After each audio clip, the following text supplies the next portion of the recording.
Surfside Family Suite, 10293. Icon of the Seas. Family Suite, Surfside. So let's check out. Typical bathroom, nice. And it's a So it's a split bathroom. split. Okay. Closet and shelvings and drawers. You got a little separate little area for gaming.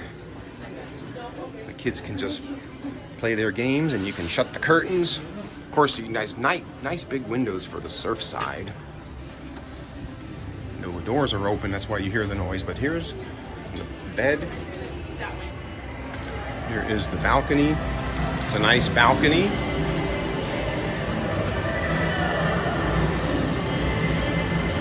Surfside Family Suite.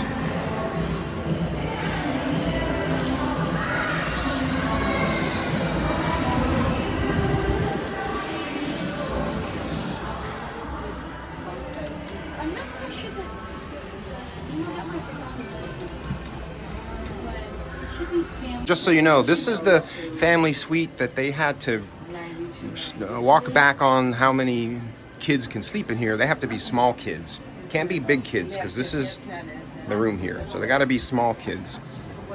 Do you know what the size? They have a certain height requirement that you were advising people. So 48 inches or? I'm not sure if that's in the folder details, but I don't think we have anything. Yeah, I thought it was a 48 inch. They can't be big kids. Yeah. So that's the family Surfside Family Suite.